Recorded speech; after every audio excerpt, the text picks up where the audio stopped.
কবি ভবানী প্রসাদ মজুমদারের লেখা পিঠেলজি। আমি সুমিত বন্দ্যোপাধ্যায়।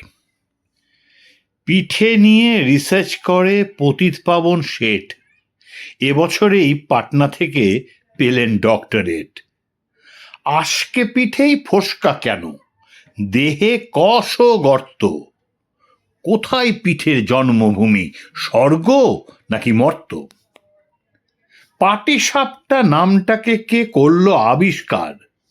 ক ভাঁজ দিলে ডাইনে বাঁয়ে উঠবে পরিষ্কার? পুলি পিঠের দুই ধারেতে দুটোই কেন লেজ? কোন সে পিঠে দারুণ মিঠে, খেলেই বাড়ে তেজ? কোন পিঠেটা খেলেই ভীষণ বাড়বে মনের জোর? কোন সে পিঠে চিবিয়ে খেতে রাত হয়ে যায় ভোর?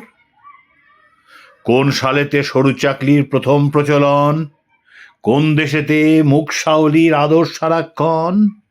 কোন সে জেলার গোকুল গ্রামের কোন বাড়িতে কবে গোকুল পিঠে সর্বপ্রথম জন্ম নিল ভবে? কষের দুধে কষো পুলি, ফুটবে কত ঘন্টা, হিসেব মতো মিলিয়ে নেবে তিথি এবং ঘন্টা। পুর কিসে হয় পুলি পিঠের কিংবা পাটিসাপটার? পুরটা কখন পুড়তে হবে, বিফোর নাকি আফটার? পৌষ পার্বণ উৎসবটার কোন সালেতে শুরু?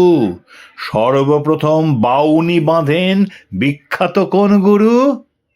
ভাজা ভিজে শুকনো সরস পিঠের কষ ও জাত, ঝাল পুলি আর মিষ্টি পুলির মধ্যে কি তফাত?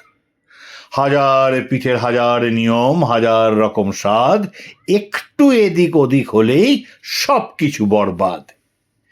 এমনি করে তথ্য লিখেই পতিতপাবন শেঠ বিশ্ববাসীর মুন্ডগুলো করেই দিল হেট।